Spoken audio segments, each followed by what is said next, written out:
ಒಂದು ಹೊಸ ಕಾರ್ಯಕ್ರಮವನ್ನು ಮಿರ್ಚಿಯಲ್ಲಿ ನಾವು ಪರಿಚಯಿಸ್ತಾ ಇದ್ದೀವಿ. ರಿವೈಂಡ್ ರಾಗ ಅಂತ ಇದಕ್ಕೆ ಹೆಸರನ್ನ ಕೊಟ್ಟಿದ್ದೀವಿ. ಹೆಸರೇ ಹೇಳುವ ಹಾಗೆ ಸ್ವಲ್ಪ ಸಮಯವನ್ನು ರಿವೈಂಡ್ ಮಾಡಬೇಕು ಎನ್ನುವಂತಹ ನಮ್ಮ ಉದ್ದೇಶ.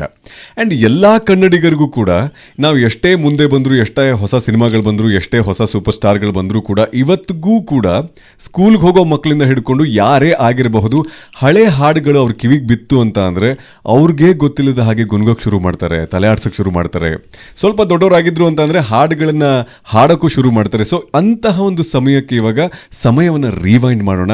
ಓಲ್ಡ್ ಈಸ್ ಗೋಲ್ಡ್ ಎನ್ನುವಂತಹ ಮಾತೇನಿದೆಯೋ ಅದು ಕೇವಲ ಒಂದು ಮಾತಲ್ಲ, ಅದು ಒಂದು ಸತ್ಯ ಕೂಡ. ಗೋಲ್ಡನ್ ಎರಾ ಆಗಿರಬಹುದು, ಹಾಡುಗಳಾಗಿರಬಹುದು, ಸಿನಿಮಾಗಳಾಗಿರಬಹುದು, ಆ ಕಾಲದ ಕಲಾವಿದರಾಗಿರಬಹುದು, ಎಲ್ಲರನ್ನ ಮತ್ತೆ ವಾಪಸ್ ಮಿರ್ಚಿಯಲ್ಲಿ ಕರ್ಕೊಂಡು ಬಂದು ಆ ಒಂದು ಸಮಯವನ್ನು ಈ 2025ರಲ್ಲಿ ಮತ್ತೆ ಬದುಕಬೇಕು ಎನ್ನುವಂತಹ ಒಂದು ಉದ್ದೇಶ. ಸೊ ನನ್ನ ಒಂದು ರಿವೈಂಡ್ ರಾಗ ಕಾರ್ಯಕ್ರಮದಲ್ಲಿ ಬಂದಂತಹ ಮೊದಲ ಅತಿಥಿಯನ್ನು ಪ್ರಣಯ ರಾಜ ಅಂತ ಹೇಳಿ ನಾನು ಪರಿಚಯಿಸ್ತಾ ಇದ್ದೀನಿ. ಆ್ಯಂಡ್ ಬರೀ ಸಿನಿಮಾಗಳಷ್ಟೇ ಅಲ್ಲದೆ ಟಿವಿಗಳಲ್ಲಿ ಸರ್ನ ನಾವು ನೋಡಿದ್ದೀವಿ. ಪ್ರೊಡ್ಯೂಸರ್ ಆಗಿ ಕೂಡ ಸರ್ ಹಲವಾರು ಸಿನಿಮಾಗಳಲ್ಲಿ ಕೆಲಸ ಮಾಡಿರುವಂಥದ್ದಾಗಿರಬಹುದು. Sir, welcome to Mirchi and welcome to rewind Raga. Thank you very much. And ಹಾಗೆ ರೋಹಿತ್ ಸರ್ಗೂ ಕೂಡ ನಾನು ಸ್ವಾಗತಿಸ್ತಾ ಇದ್ದೀನಿ. Thank you sir. ತುಂಬ ಜನ ಅಪ್ಪು ಸರ್ಗೆ, ಲೈಕ್ ನನ್ನ ಮಮ್ಮಿ ಆಗಲಿ ನಮ್ಮ ಅಕ್ಕಂದ್ರಾಗಲಿಲ್ಲ ಹೇಳೋದು, ಅಪ್ಪು ಸರ್ ಚಿಕ್ಕವರಾಗಿದ್ದಾಗ ಹೇಗಿದ್ರು ದೊಡ್ಡವರಾಗೋ ತನಕ ಆ ಮುಖ ಬದಲಾಗೇ ಇಲ್ಲ ಅಂತ. ನೆಕ್ಸ್ಟ್ ನಿಮ್ಮನ್ನೇ ಸರ್ ನಾನು ಹೇಳೋದು, ಬಿಕಾಸ್ ಎಷ್ಟು ನೀವು ಆ ನಗು ಎನ್ನುವಂತಹ ಹಾಡಿನಲ್ಲಿ ಏನು ನಾನು ನೋಡಿದ್ನೋ, ಯು ಸ್ಟಿಲ್ ಅದೇ ಒಂದು ಮುಖ, ಅದೇ ಒಂದು ನಗು. Thank you. ಸೊ ಸ್ವಾಗತ ನಿಮ್ಮಿಬ್ಬರಿಗೂ ಕೂಡ ನನ್ನ ಸ್ಟುಡಿಯೋಗೆ. Thank you very much. Srinath sir, ಮೊದಲನೇ ಪ್ರಶ್ನೆ ನಿಮಗೆ. ಎಷ್ಟೋ ಕಲಾವಿದರ ರಿಯಲ್ ಹೆಸರುಗಳು ನಮ್ಮಂತಹ ಅಭಿಮಾನಿಗಳಿಗೆ ಗೊತ್ತೇ ಇರೋದಿಲ್ಲ. ಸೊ ನಿಮ್ಮ ಒಂದು ನಿಜವಾದ ಹೆಸರು? 57 ವರ್ಷ ಆಗಿದೆ ನಾ ಬಂದು. ಹಾಂ ಸರ್. 57 ವರ್ಷದಲ್ಲಿ ಬಹುಶಃ ಒಂದು 50,000 ಸಲ ಹಳೆ ಹೆಸರನ್ನು ಹೇಳಿರ್ಬೋದು ನಾನು. ಹಳೆ ಹೆಸರು ಜ್ಞಾಪಕನೂ ಇಟ್ಕೊಂಡಿರ್ತಾರೆ. ನನ್ನ ಹೆಸರು ನಾರಾಯಣ ಸ್ವಾಮಿ. ನಾರಾಯಣ ಸ್ವಾಮಿ ನಮ್ಮ ತಂದೆ ತಾಯಿ ಇಟ್ಟಿರೋದು. ನಾರಾಯಣ ಸ್ವಾಮಿ ಶ್ರೀನಾಥಾಗಿ ಬದಲಾಯಿಸಿದ್ದು 67ನೇ ಇಸ್ವಿಲಿ. 43ರಲ್ಲಿ ನಾರಾಯಣ ಸ್ವಾಮಿ ಬಂದ, 67ರಲ್ಲಿ ಶ್ರೀನಾಥ್ ಬಂದ. ಅಲ್ಲಿಂದ ಶುರುವಾಯಿತು. ಸರ್, ಯಾರು ಈ ಒಂದು ಶ್ರೀನಾಥ್? ತಂದೆ ತಾಯಿ ಇಟ್ಟಂತಹ ಹೆಸರನ್ನ ಹೇಳಿದ್ರಿ ನಾರಾಯಣ ಸ್ವಾಮಿ ಅಂತ. ಶ್ರೀನಾಥ್ ಎನ್ನುವಂತಹ ಹೆಸರನ್ನ ಇದು ಹೇಳಬೇಕಾದ್ರೆ, ಮೊದಲನೇ ಸಿನಿಮಾ ನಾ ಹೀರೋ ಆಗಿ ಮಾಡಿದ್ದು ಮಧುರ ಮಿಲನ. 1968ನೇ ಇಸ್ವಿಲಿ ಶೂಟಿಂಗ್ ಶುರುವಾಗಿ 69 ಫೆಬ್ರವರಿ 28ನೇ ತಾರೀಕು ರಿಲೀಸ್ ಆಯಿತು. ಆ ಸಿನಿಮಾಗೆ ನನ್ನ ಸೆಲೆಕ್ಟ್ ಮಾಡಿದ್ದು ಶ್ರೀಮಾನ್ SK ಆಚಾರಿ. ಭಾಳ ದೊಡ್ಡ ಡೈರೆಕ್ಟ್ರ್ ಆಗಿದ್ದರು ಅವಾಗ, ತುಂಬ ಒಳ್ಳೆಯ ಡೈರೆಕ್ಟ್ರು. ನಾರಾಯಣ ಸ್ವಾಮಿ ನಾಟಕದಲ್ಲಿ ಪಾರ್ಟ್ ಮಾಡ್ತಾಯಿದ್ದ, ಚೆನ್ನಾಗಿತ್ತು. ಅದು ಪೇಪರೆಲ್ಲ ಬಂತು. ಆ ಪೇಪರಲ್ಲಿ ಅವ್ರು ನೋಡಿದ್ರು. ಪೇಪರ್ ನೋಡಿದ ತಕ್ಷಣ ಇದೆಯಾ ಈ ಹುಡುಗ, ಇವನು ಹೊಸದಾಗಿ ಬರ್ತಾಯಿದ್ದಾನೆ, ನಾ ಯಾಕಂದ್ರೆ ನೋಡೋಕ್ಕೆ ಅಂತ ಬಂದರು. ಆವಾಗ ಕನ್ನಡ ಸಿನಿಮಾನೂ ಚಿಕ್ಕದಾಗಿತ್ತು. ಮದ್ರಾಸಿಂದ ಬೆಂಗಳೂರು ಬಂದರೆ ನೋಡ್ಕೊಂಡೇ ಹೋಗ್ಬೋದಾಗಿತ್ತು. SK ಆಚಾರಿ ಅವರ ಸ್ನೇಹಿತರೊಬ್ಬರು SLS ಭಟ್ಟ ಅಂತ ಲಾಯರ್ ಅವರಿದ್ದರು. ನಮ್ಮ ಅಪ್ಪನೂ ಲಾಯರು. ಸೊ ಲಾಯರ್ ಇಬ್ಬರು ಫ್ರೆಂಡ್ಸು. ಸೊ ಪೇಪರ್ ನೋಡಿದಾಗ ಅನಂತಾಚಾರ್ಯ ಕೇಳಿದಂತೆ, ಭಟ್ಟ ಈ ಹುಡುಗ ನಿಂಗೆ ಗೊತ್ತಾ ನಾಟಕದ ಅಂತ. ನಮ್ಮ ಫ್ರೆಂಡ್ ಮಗ ಕಣೋ ಅನ್ನೋದು. ಆಗ ನಾನು ಮೀಟ್ ಮಾಡಿಸ್ತೀಯ ಅನ್ನೋದು. ಬಾ ಬಂದರು ಬೆಂಗಳೂರಿಗೆ. ಆವಾಗ ನಾನು ಪಾಲಿಟೆಕ್ನಿಕಲ್ಲಿ ಓದ್ತಾಯಿದ್ದೆ. SJ polytechnic KR ಸರ್ಕಲಲ್ಲಿದೆ. KR ಸರ್ಕಲಲ್ಲಿ SJ polytechnic ಇಲ್ಲಿ, ಸೆಂಟ್ರಲ್ ಕಾಲೇಜ್ ಅಲ್ಲಿ, ಮಾಲ್ನೀಸ್ ಕಾಲೇಜ್ ಇಲ್ಲಿ, ನಮ್ಮಪ್ಪನ ಕೋರ್ಟು ಎಲ್ಲ ಅಲ್ಲಿ. ಆರಾಮಾಗಿ ಇರ್ತಾನೆ. ಸರಿ, ಅನಂತಾಚಾರ್ಯ ಬಂದರು. ನಮ್ಮಪ್ಪ ಬನ್ನಿ, ಅವನು ಇನ್ಸ್ಟಿಟ್ಯೂಟಲ್ಲಿ ಓದ್ತಾ ಇರ್ತಾನೆ, ಮೀಟ್ ಮಾಡಿಸ್ತೀನಿ ಅಂತ ಕರ್ಕೊಂಬಂದರು. ಇನ್ಸ್ಟಿಟ್ಯೂಟಲ್ಲಿ ನಾವು ಯಾಕೆ ಇರಬೇಕು, ಕ್ಲಾಸು ಅದು ಯಾವಾಗಾಗುತ್ತೋ ಆಗಲಿ, ನಮ್ಮ ದೃಷ್ಟಿ ಬೇರೆದು. ಸೆಂಟ್ರಲ್ ಕಾಲೇಜು ಅಟ್ರ್ಯಾಕ್ಷನ್ ಅಲ್ಲಿತ್ತು, ಮಾಲ್ನೀಸ್ ಕಾಲೇಜಲ್ಲಿ ಅಟ್ರ್ಯಾಕ್ಷನ್ ಇತ್ತು, ಎಲ್ಲ ಚೆನ್ನಾಗಿ ಓಡಾಡ್ತಾನೆ ಇರಬೇಕಾದ್ರೆ. ನಾನು SJ ಪಾಲಿಟೆಕ್ನಿಂದ ಸೆಂಟ್ರಲ್ ಕಾಲೇಜಿಗೆ ನಡ್ಕೊಂಡು ಹೋಗ್ತಾಯಿದ್ದೆ. ನಮ್ಮ ಫ್ರೆಂಡ್ಸ್ ಎಲ್ಲ ಆರಾಮಾಗಿ, ಯಾರೋ ಕಾರಿಂದ ಕರಿತಾ ಇದ್ದಾರೆ. ನಾನು ಕಾರಲ್ಲಿ ಯಾವನು ಕರಿತಾನೆ ಸುಮ್ಮನೆ ಹೋಗೋಲ್ಲ ಹೋದೆ. ಇಲ್ಲ ನೋಡು ಅಲ್ಲಿ ಅಂದರು. ನೋಡಿದೆ, ನಮ್ಮಪ್ಪ ಕಾಲು ಕೂತು ಇಲ್ಲಿ ಬಾ ಅಂತ ಕೈತಾ ಇರ್ತಾರೆ. ನಮ್ಮಪ್ಪ ಕಣೋ ಅಂದೆ. ಬಾ ಓಡಿದೆ. ಹೇಳಿ ಏನು ಅಂದೆ.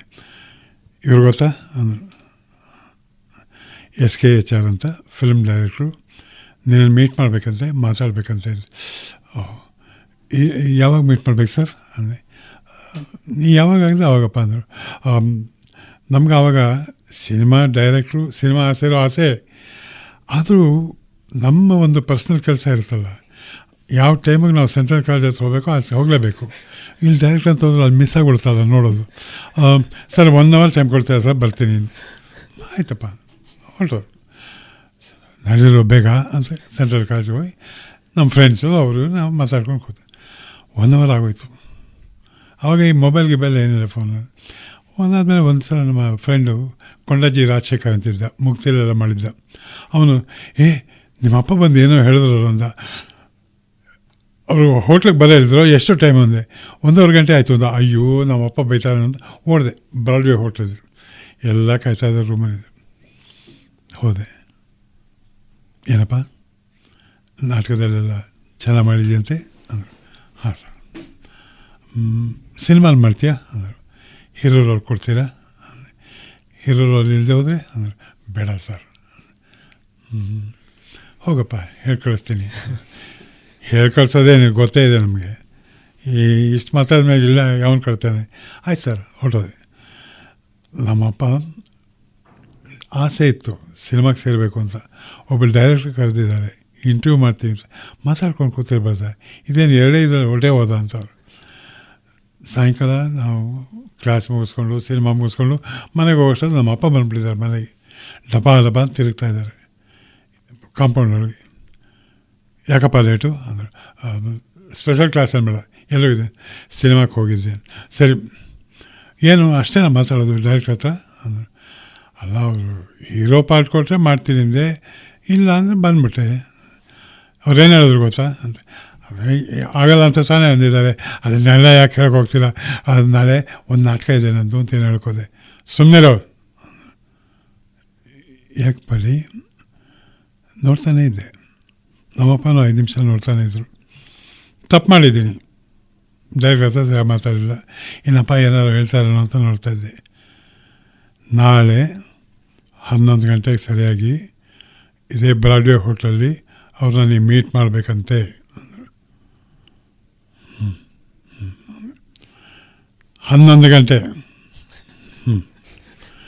ಸೆಂಟ್ರಲ್ ಕಾಲೇಜ್ ಇಲ್ಲ. ಕಾಂತಾರ ಸರ್ಕಲ್ಗೆ ಹೋಗಬೇಡ ಅಂದರು. ಅದು ಮಾರನೇಸ್ ಕಾಲೇಜ್ ಸರ್ಕಲ್ ಇಲ್ಲ. ನಿನ್ನ ಜೊತೆ ಯಾರಿರ್ತಾರೆ, ನಿಮ್ಮ ಫ್ರೆಂಡ್ಸ್ ಇರ್ತಾರೆ? ಅವನ್ನ ಮನೆಗೆ ಬರೋಕ್ಕೆ ಹೇಳು. ಇಲ್ಲ ಯಾಕೆ ಅಂದೆ. ನೀನು ಕರ್ಕೊಂಡು ಹೋಗೋಕ್ಕೆ ಹೇಳ್ತೀನಿ. ನಾ ಹೋಗ್ತೀನಿ, ನೀವು ಯಾಕೆ ಸುಮ್ಮನೆ ರೀ? ನೀವು ಹೋಗು, ನಿಮಗೊಂದು ಸರ್ಪ್ರೈಸ್ ಕಾದಿದ್ರೆ ಹೋಗು ಅಂದರು. ಏನು ಅಂದೆ. ಬೈತಾರೆ, ನೀನು ಬೈತಾರೆ ಅಷ್ಟೇ, ಹೋಗು. ಅದಕ್ಕೆ ಯಾಕೆ ನಾವು ಹೋಗಬೇಕು ಅಂದೆ. ಬೈಸ್ಕೋಬೇಕು, ಸಿನಿಮಾದವ್ರ ಕೈಲಿ ಬೈಸ್ಕೊಳ್ಳೋದು ಹಾಗೆ, ಹೋಗು. ಸರಿ, ನಮ್ಮದೇ ಗೊತ್ತಿದೆಯಲ್ಲ, ಏನೋ ಒಂದು ಸುಳ್ಳು ಹೇಳ್ಬೋದು ಅಂತಿದ್ದೆ. 10:15 ಸರಿಯಾಗಿ ನಮ್ಮ ಅಪ್ಪನೇ ಬಂದರು. ನಡಿ ಬಾ ಅಂದರು. ತಪ್ಪಿಸ್ಕೊಳ್ಳೋಂಗೆ ಇಲ್ಲ. ನಮ್ಮಪ್ಪ ನಾನು ಬೈದವರೇ ಅಲ್ಲ ಪಾಪ, ಇಷ್ಟೆಲ್ಲ ಮಾಡಿದ್ರು ಅವ್ರು ಇಷ್ಟೇ ಅಂದಿದ್ದು. ಸರಿ ಹೋದೆ. ಹಿಂಗೆ ಕೂತಿದ್ರು. ಸರ್ ನಮಸ್ಕಾರ ಅಂದೆ. ಏನಪ್ಪ ಅಂದರೆ. ಏನಿಲ್ಲ ಸರ್, ಸಿನಿಮಾಲಿ ಪಾರ್ಟ್ ಮಾಡ್ತೀನಿ ಅಂತ ಕೇಳಿದ್ರೆ ಅದೇ ಉತ್ತರನ ಅಂದರು. ಬಹುಶಃ ಅದೇ ತಾನೇ ಸರ್ ಕೊಡಬೇಕು, ಬೇರೆ ಯಾವುದೂ ಇಲ್ವಾ ಅಂದರು. ಬೇರೆ ಯಾವುದು ಇರುತ್ತೆ ಸರ್? ಯಾವ ಪಾರ್ಟ್ ಕೊಡ್ಬೋದು ನಾನು ನಿನಗೆ ಅಂದರು. ಹೀರೋ ಅಂದರೆ. ಕೊಡದೆ ಹೋದರೆ ಅಂದರು. ಸರ್ ಅದನ್ನೇ ಕೇಳೋಕ್ಕೆ ಯಾಕೆ ಸರ್ ತಿರ್ಗಾ ಕರೆದು ಹಿಂದೆ. ಅವ್ರ ಭಾಷೆ ಉಪಯೋಗಿಸಿದ್ದು ಭಾಳ ಮಗುವನ್ನು ಕರೆಯೋ ಥರ. ಅಯ್ಯೋ ಮುಂಡೆದೆ, ನೀನೇ ನನ್ನ ಪಿಕ್ಚರ್ ಹೀರೋ ಕಣೋ ಅಂದರು. ಬ್ರಾಡ್ವೇ ಹೋಟೆಲ್ ದಮಾನ್ ಬಿದ್ದೋದೆ. ಆ್ಯಕ್ಚುಲಿ ಸ್ವಲ್ಪ ದಮಾನ್. ಸರ್ ಏನು ಅಂದೆ. ನೀನೇ ಹೀರೋಗೆ ಹಾಕಿದ್ದೀನಿ ಅಂದರು. ನಾನು ನಿಮ್ಮನ್ನು ಆಮೇಲೆ ಮೀಟ್ ಮಾಡ್ಬೋದಾ ಸರ್ ಅಂದೆ. ಯಾಕೆ ಅಂದರು. ನಮ್ಮ ಫ್ರೆಂಡ್ಸ್ ಕೇಳಬೇಕಲ್ಲ ಸರ್, ನಾನು ಒಂದು ಅರ್ಧ ಗಂಟೆ ಬಿಟ್ಟು ಹೋಗಪ್ಪ ಅಂದರು. ಅಷ್ಟರಲ್ಲಿ ಯಾರ್ಯಾರೋ ಮನೆಗೆ ಹೊರಟೋಗಿರ್ತಾರೆ ಸರ್. ನಾವು ಬರಲ್ಲ ನಾಳೆ ಹೇಳುವಂತೆ ಕೂತ್ಕೊಂಡು ಹೇಳಿ ಮೊದಲಿನಿಂದ ಎಲ್ಲ ಹೀರೋ ಆಗಿ ಮಾಡಬೇಕು ಅಂತ ಹೇಳಿದ್ರು. ಅವ್ರು ಸೆಲೆಕ್ಟ್ ಮಾಡಿದ್ದು ಹಾಗೆ. ಬಹುಶಃ ಅಲ್ಲಿವರೆಗೂ ಸಿನಿಮಾಲಿ ಸೇರಬೇಕು ಅಂದಾಗ 100 ಪ್ರಾಬ್ಲಮ್ ಬರ್ತದೆ. ಎಲ್ಲಿ ಹೋಗಬೇಕು, ಏನು ಮಾಡಬೇಕು, ಇದೆಲ್ಲ. ನಾನು ಪ್ರಭಾತ್ ಕಲಾವಿದರಿಗೆ ವಿಜಯೋತ್ಸವ ಅಂತ ಒಂದು ನಾಟಕ ಆಡಿದ್ದಕ್ಕೆ ಆ ನಾಟಕದಲ್ಲಿ ನಾನು ನಮ್ಮಣ್ಣ ಮಾಡ್ತಿದ್ದು. ಅವನು ಯಾವ ಟೂರ್ ಹೊಟ್ಟೋದ, ಈ ಇಂಜಿನಿಯರಿಂಗ್ ಟೂರು ಬರೋಕ್ಕಾಗಲಿಲ್ಲ ಅಂತ ಒಂದು ದಿವಸ ಅವ್ನು ಮಾಡೋ ಪಾಲ್ಟು ನಾನು ಮಾಡೋ ಪಾಲ್ಟು ಎರಡೂ ಮಾಡಿದೆ. ಅದು MS ರಾಮಯ್ಯನವ್ರು ನೋಡಿದ್ರು, ₹500 ಕ್ಯಾಶ್ ಅವಾರ್ಡ್ ಕೊಟ್ಟರು. ಅದು ಪೇಪರೆಲ್ಲ ಬಂದಿದ್ದು, ಅದನ್ನು ಅನಂತಾಚಾರ್ಯ ನೋಡಿದ್ದು. ಸೊ ನಾಟಕದಿಂದ ಸಿನಿಮಾಗೆ ಭಾಳ ಈಸಿಯಾಗೇ ಬಂದುಬಿಟ್ಟೆ ನಾನು. ಇದು ಮೊದಲು. ಅಲ್ಲಿಂದ ಕರ್ಕೊಂಡೋದ್ರು, ಪ್ರೀಮಿಯರ್ ಸ್ಟುಡಿಯೋ ಎಲ್ಲ ಆಯಿತು. ನಾನು ಏನೇನೋ ಯೋಚನೆ ಮಾಡ್ತಾಯಿದ್ದೆ, ಏನು ಹೆಸರಿಟ್ಕೋಬೇಕು, ನಾರಾಯಣ್ ಕುಮಾರ್, ಅದೆಲ್ಲ ಆಗಲ್ಲ, ಏನು ಮಾಡೋದು ಒಂದು ಹೊಡೆದಿತ್ತು. ಹೇಳ ಅವ್ರಿಗೆ ಕೇಳಿದಾಗ ಹೇಳ್ಬೇಡ. ನಾನು ಮುಹೂರ್ತಕ್ಕೆ ಒಂದು ದಿವಸದ ಮುಂಚೆ ಕರ್ಕೊಂಡೋದ್ರು, 15 ದಿವಸ ಮುಂಚೆ ಕರ್ಕೊಂಡೋಗಿದ್ರು ಮೈಸೂರಿಗೆ. ಟ್ರೈನಿಂಗ್ ಏನಿಗೆಲ್ಲ ಚೆನ್ನಾಗಿ ಮಾಡ್ತಾಯಿದ್ರು. ಸ್ಟುಡಿಯೋಗೆ ಬಂದರು, ಹಿಂದಿನ ದಿವಸ ಸ್ಟುಡಿಯೋಗೆಲ್ಲ ಹೋಗಿ ಸೆಟ್ಟಲ್ಲಿ ನೋಡ್ತಾಯಿದ್ರು. ಮಾತಾಡ್ತಾಯಿದ್ದೆ, ನಮ್ಮ ಮೇಕಪ್ ಮ್ಯಾನ್ ಎಲ್ಲ ಪರಿಚಯ ಮಾಡ್ತಿದ್ರು, ಅವ್ರ ಹತ್ರ ಮಾತಾಡ್ತಾಯಿದ್ದೆ. ಶ್ರೀನಾಥ್ ಅಂತ ಒಂದು ವಾಯ್ಸ್ ಬಂತು, ನಮ್ಮ ಡೈರೆಕ್ಟ್ರ್ ವಾಯ್ಸು ಗೊತ್ತಲ್ಲ. ನೋಡಿದೆ, ಅವರೆಲ್ಲ ಮಾತಾಡ್ತಾಯಿದ್ರು. ನಾವೇನು ಮಾತಾಡ್ತಾಯಿದ್ದೆ, ಶ್ರೀನಾಥ್ ಅಂದರು. ಆ್ಯಕ್ಚುಲಿ ಹಿಂಗೆ ನೋಡಿದೆ, ಕರಿತಾ ಇದ್ರೆ ಬರೋಕ್ಕಾಗಲ್ವಾ ಅಂದರು. ನೀನೇ ಶ್ರೀನಾಥ್, ಹೆಸರಿಟ್ಟಿದ್ದೀನಿ ಬಾ ಅಂದರು. ಹೇಳಬೇಕು ಅಂತ ತೆಗೆದೆ ಬಾಯಿ, ಗಪ್ಪದ ಮುಚ್ಕೊಂಬಿಟ್ಟೆ. ಯಾಕೆಂದರೆ ಆ ಹೆಸರು ಬೇಡ, ಬೇರೆ ಹೆಸರು ಬೇಕು ಅಂದರೆ, ಹಾಗೆ ನೀವು ಹೋಗಪ್ಪ ಆ ಹೆಸರು ಇಟ್ಕೊಂಡು ಕರ್ಕೊಂಬರ್ತೀನಿ ಅಂದರೆ ಯಾರಿಗೆ ಆಯಿತು. ಅಲ್ಲ, ನಿನ್ನ ಜಾತಕ ಆಗಿತ್ತು ಅಲ್ಲ ನೋಡಿ ಈ ಹೆಸರಿಟ್ಟಿದ್ದೀನಿ, ಇನ್ಮೇಲೆ ನೀನೇ ಶ್ರೀನಾಥಪ್ಪ ಅಂದರು. ಸಂತೋಷ ಸರ್. ಪಿಕ್ಚರು ಮುಗಿಯುವಾಗ ಅವ್ರಿಗೆ ಹೇಳಿದೆ, ಸರ್ ನನ್ನ ಆಸೆ ಶ್ರೀನಾಥ್ ಬದಲು ಗೌತಮ್ ಅಂತ ಇಟ್ಕೋಬೇಕಾಗಿತ್ತು ಅಂತ ಸರ್. ಬದಲಾಗಿ ಹೋಗ್ತಿದೆ, ಶ್ರೀನಾಥ್ ಚೆನ್ನಾಗಿದೆ, ನಿನ್ನ ಹೆಸರೇ ಒರಿಜಿನಲ್ ಹೆಸರು, ನಾರಾಯಣ ಸ್ವಾಮಿ ಅಂದ್ರೇನು ಶ್ರೀನಾಥ್, ಅದಕ್ಕೆ ಇಟ್ಟಿದ್ದೀನಿ.